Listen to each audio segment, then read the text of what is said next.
Your Miss Choice tayo straight? Promise? Aasa ko? Promise? O, Nay, Tay, maraming salamat dahil nandito na ang ating bisita. Ako'y magpapaalam na.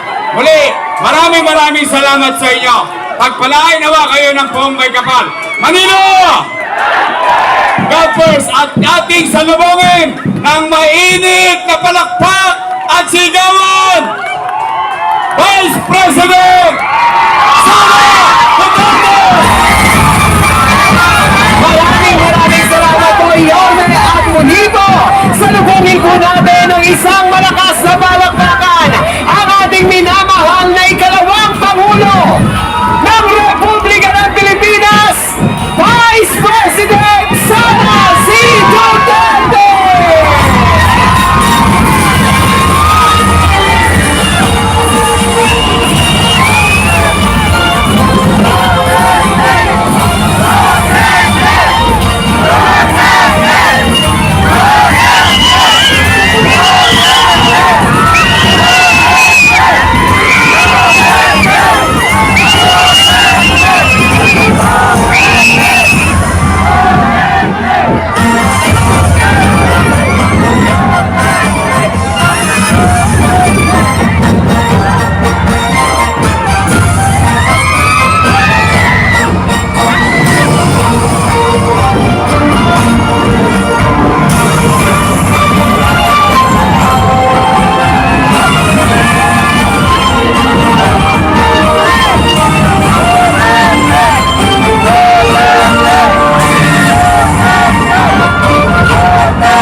Minamahal ko pong batang Maynila, palakpakan po natin ang ating Vice Presidente, Sara Duterte!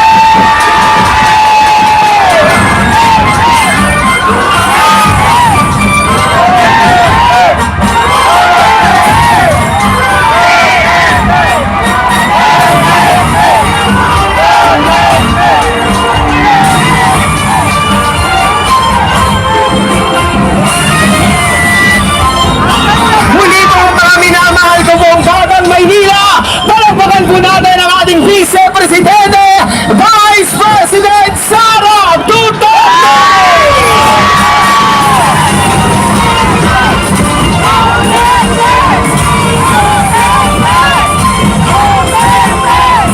Maaari na po tayong muling magsupo, mga minamahal ko pong batang Maynila. Muli po, palakpakan po natin Vice President Sara Duterte!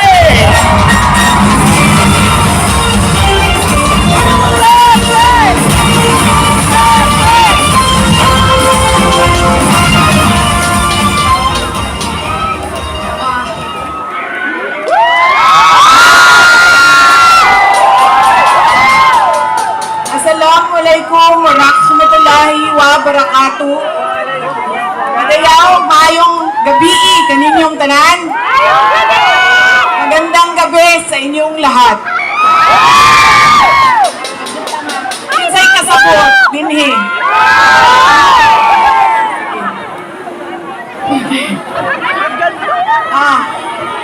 Unahin ko po muna ang aking mga pagpapasalamat. Una po, ang pagpapasalamat natin sa ating pinakamamahal na mayor ng siyudad ng Maynila, Isko Moreno Dumagoso.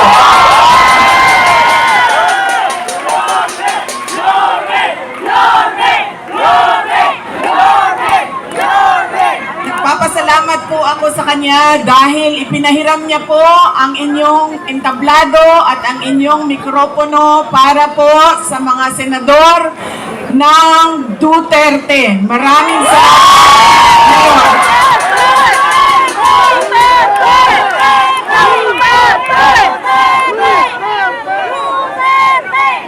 Ang sunod na pagpapasalamat ko ay sa inyong lahat, mga kababayan namin dito sa Maynila. Maraming salamat sa oras ninyo at sa pagkakataon na ibinigay ninyo sa akin at sa amin ngayong gabi na ito. Maraming salamat.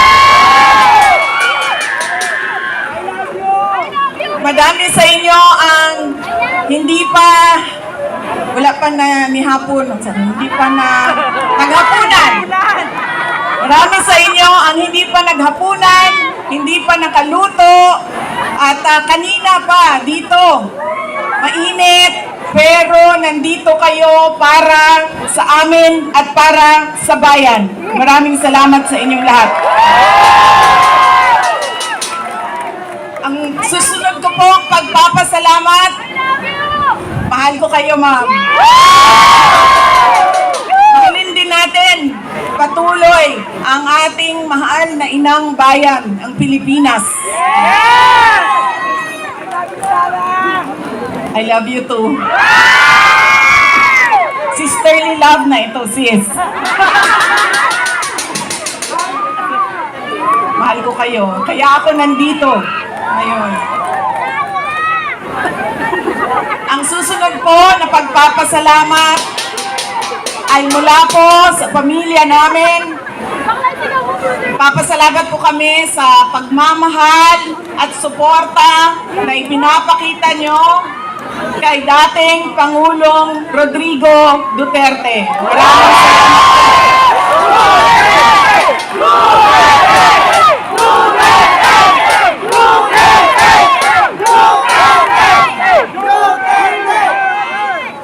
Marami po sa inyo ang nag-celebrate ng kanyang birthday noong March 28, 2025.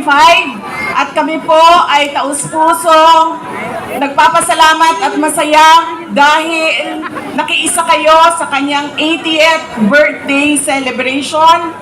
Dahil hindi po lahat tayo ay mabibigyan ng pagkakataon na umabot ng 80 years old. Kaya maraming salamat at sinelebrate nyo ang kanyang 80 years.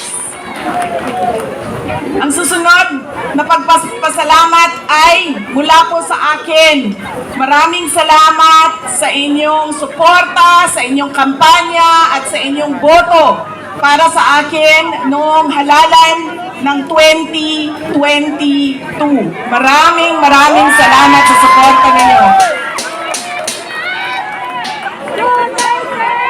At syempre, ang aking pagpapasalamat pa rin sa patuloy ninyo na pagtitiwala sa akin at sa aking mga kasamahan at sa aming opisina, ang tanggapan ng pangalawang Pangulo ng Pilipinas. Maraming salamat. Ang amin pong pamilya ay merong malaking utang na loob sa inyong lahat, mga kababayan namin, sa pagkakataon na inyong ibinibigay sa amin na makapaglingkod sa ating bayan. Dako kayo ang amo ang utang nga kabubuton kaninyong tanan, mga kaigsuunan namo. Sa higayon nga gihatag ninyo kanamo na makaserbisyo sa ato ang nasod. Daghan kayo sa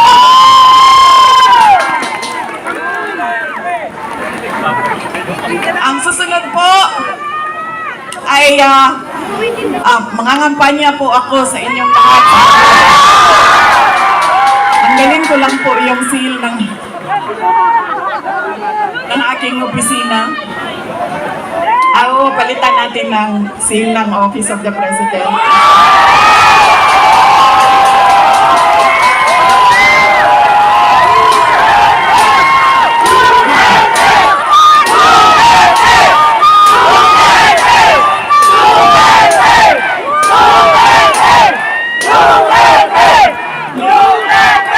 Tinanggal ko lang kasi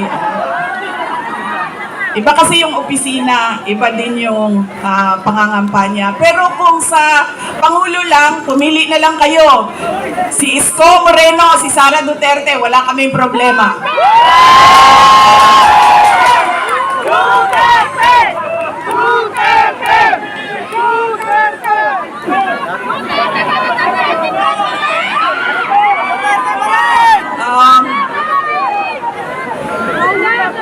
Bakit po ba lagi pabalik-balik o paulit-ulit ang problema ng ating bayan?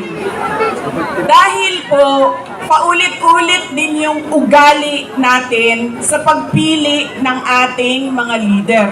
Kung sino yung binoboto natin. Ngayong darating na halalan, marami ang nagtatanong, ano bang pwede naming gawin?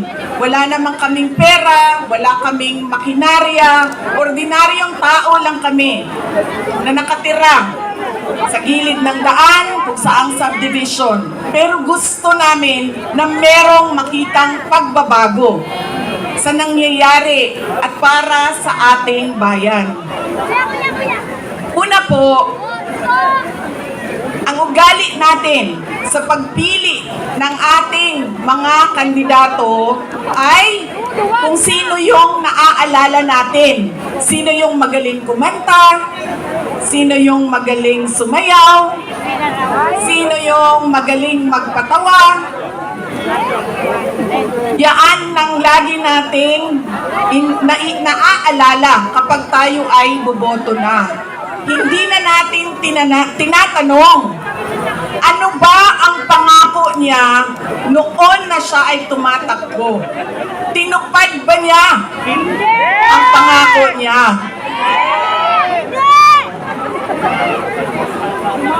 Diba?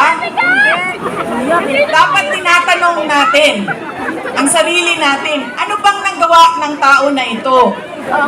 Nangako siya, sorry ma'am,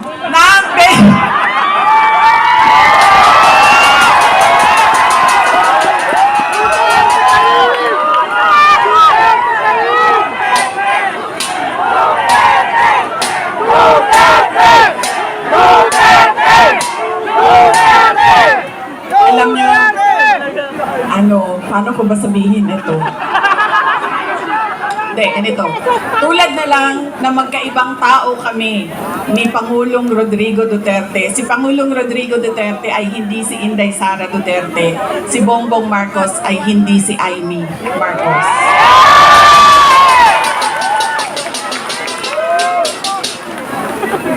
Ito, hindi na ako nang paalam sa'yo. Sasabihin ko na, sige manig. Tanggalin na lang natin ito. Okay lang sa'yo? Mura siyang matuwag.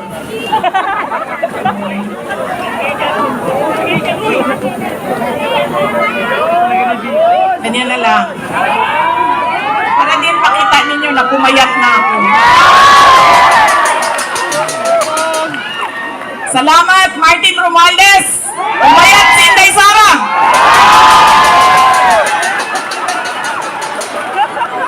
Uy, kadjut lang ba? Seryoso.